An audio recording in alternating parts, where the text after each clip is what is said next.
Eles estão batendo no vovô. Droga. Moscou, 2026. Ó.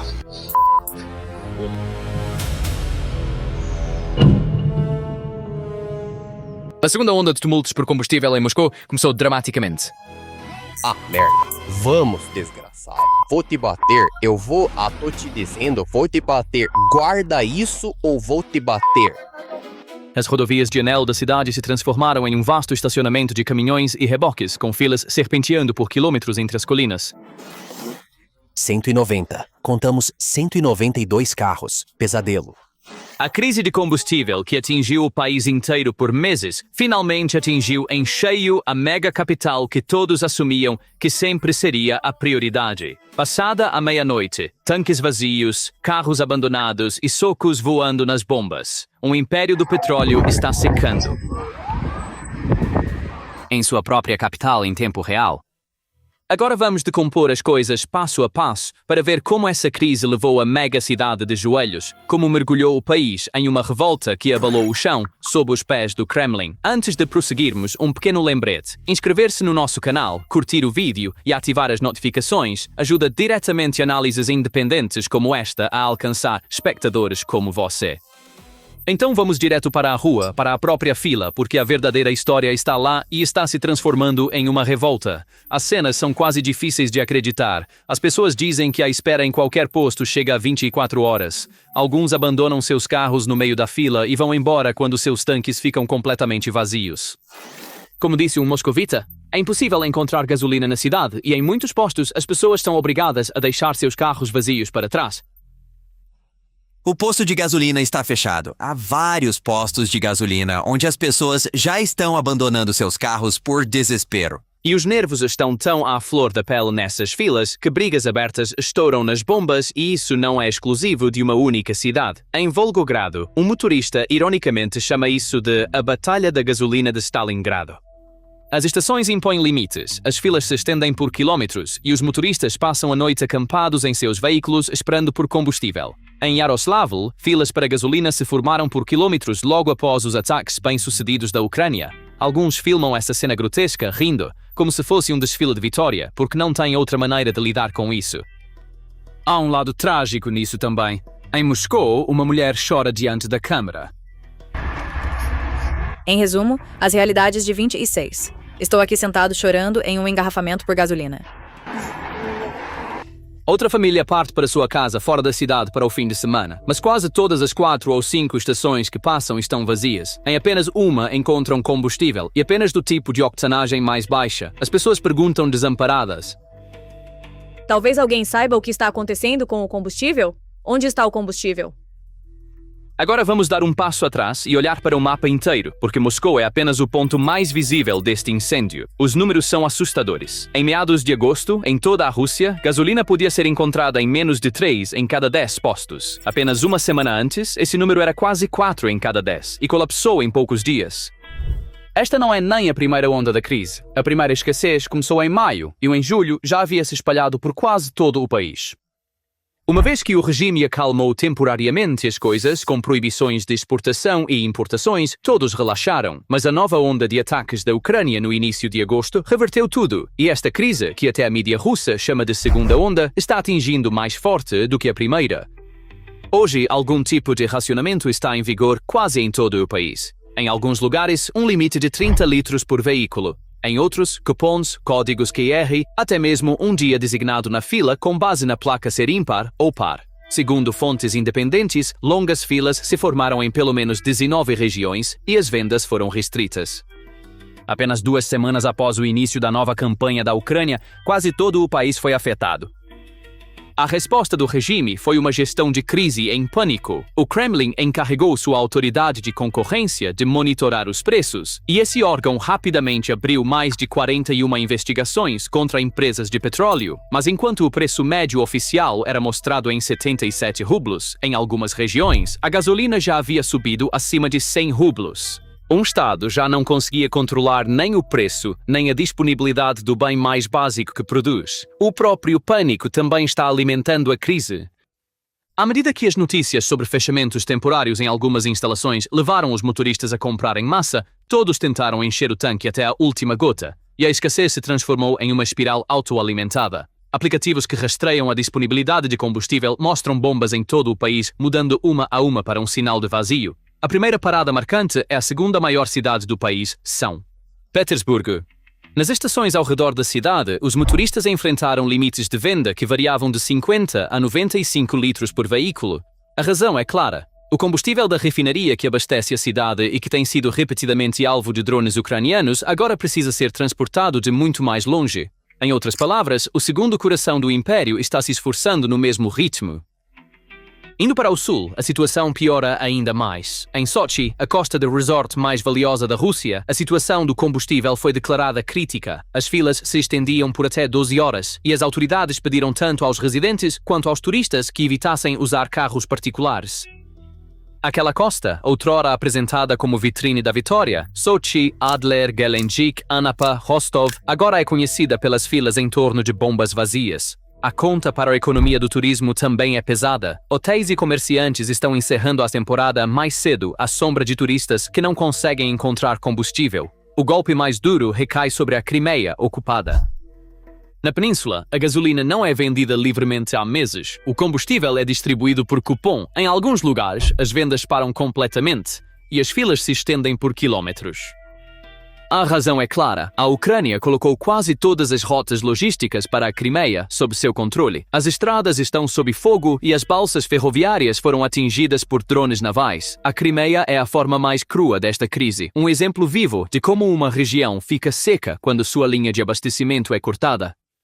E a crise atingiu lugares que ninguém esperava, tanto que até mesmo Bashkortostan, um dos maiores produtores de combustível da Rússia, sofreu com a escassez neste verão, o que significa que o país não consegue acessar seu próprio combustível em seu próprio centro de produção.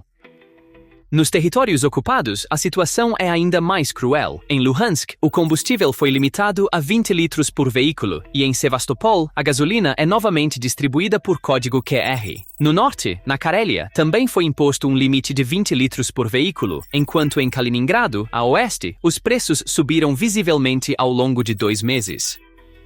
O regime está tão encurralado que até proibiu as exportações de combustível de aviação de junho até o final de novembro, um passo impensável para um gigante energético. Por trás de tudo isso está uma única causa: os ataques de drones da Ucrânia a refinarias durante meses. No primeiro semestre do ano, esses ataques eliminaram 1/4 da capacidade de refino da Rússia e quase 1/3 de sua produção de gasolina e diesel.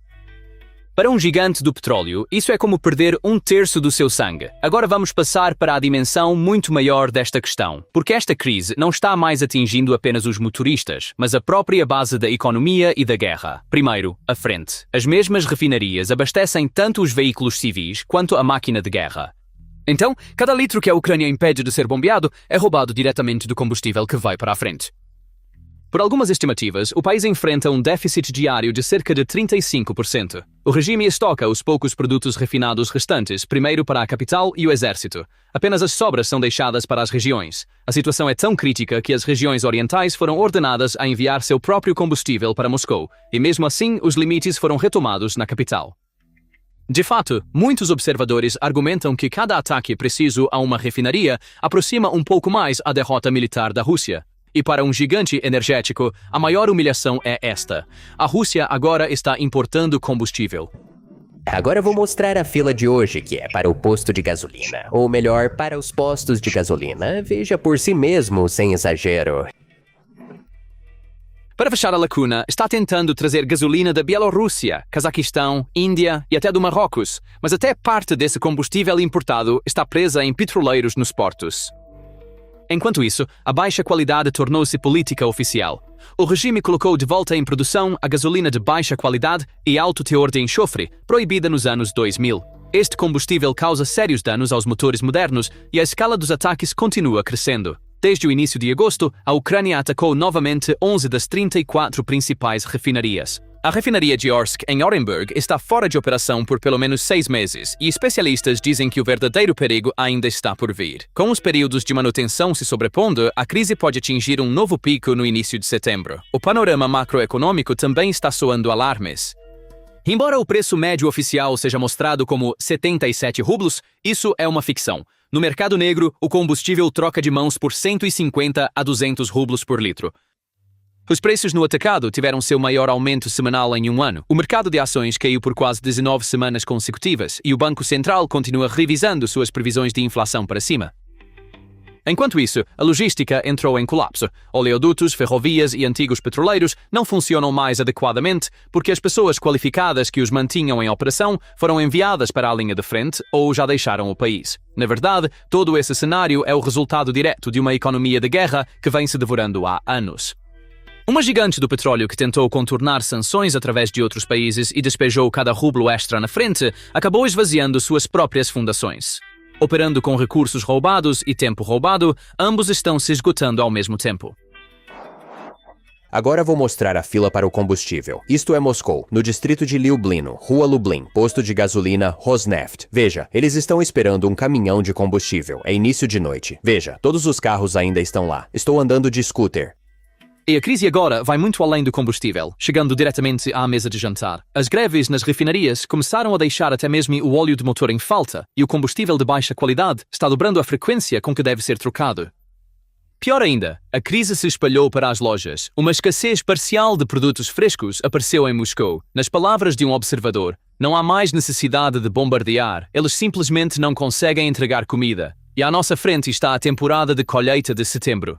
Os agricultores que não conseguem abastecer seus tratores e colheitadeiras já estão atrasando o trabalho, o que traz uma crise alimentar à porta. Por outro lado, o custo da guerra também está aumentando para a Ucrânia. Volodymyr Zelensky alertou que seu país precisa de mais recursos para continuar lutando, que a guerra está se tornando mais cara e que os próximos 4 meses serão críticos. A diferença é esta.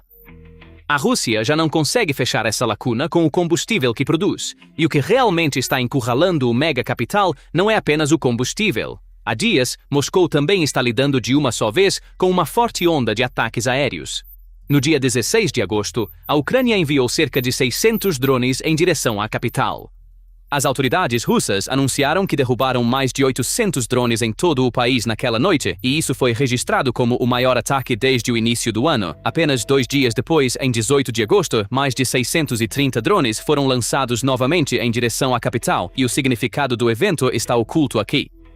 Uma parte significativa dos drones foi direcionada precisamente para a região de Moscou, onde vive a elite da Rússia. Os alvos atingidos nessas 2 noites também mostram a profundidade do ataque. Os drones atingiram os enormes armazéns da Wildberries, a maior varejista online da Rússia, perto da capital.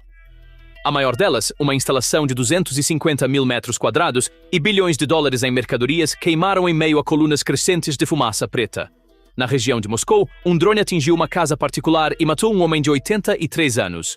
Na mesma onda, pelo menos 5 pessoas foram mortas na região de Rostov, na fronteira com a Ucrânia. A guerra, mantida por 4 anos e meio em uma frente distante, agora chegou à porta da capital, aos bairros onde vive a elite. E é exatamente aqui que a defesa aérea da qual a Rússia tanto se orgulha está falhando. Os sistemas estão sendo sobrecarregados por enxames de milhares de drones. Eles derrubam alguns, mas desta vez os destroços dos drones que abatem caem sobre seu próprio solo, sobre seus próprios edifícios. No ataque de 18 de agosto, o telhado de um prédio de apartamentos pegou fogo e dezenas de famílias foram evacuadas.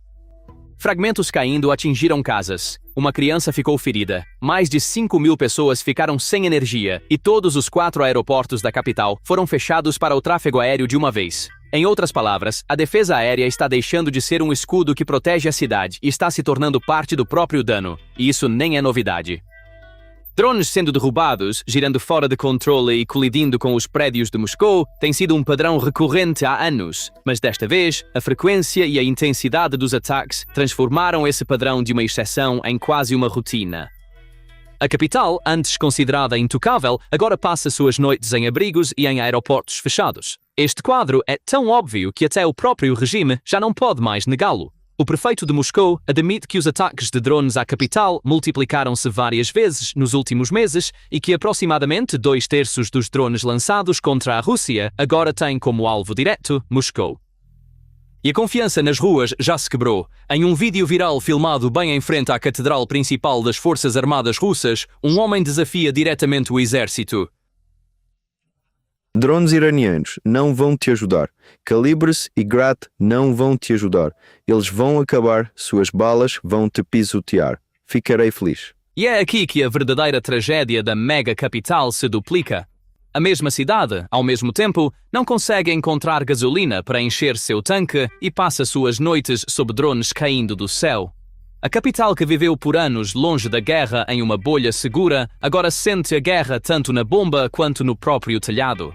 Agora chegamos à dimensão mais crítica. O que tudo isso significa para o controle de poder mantido por Putin e as elites do Kremlin? Primeiro, o reflexo do regime: negação. As autoridades nem sequer reconhecem formalmente uma nova crise. Na televisão estatal, dizem, está tudo perfeito com o combustível. E Putin acredita que os ataques às refinarias não causaram consequências graves. Além disso, aqueles que se queixam abertamente da escassez começaram a ser processados. Em Moscou, um ativista anti-guerra foi hospitalizado após ser detido.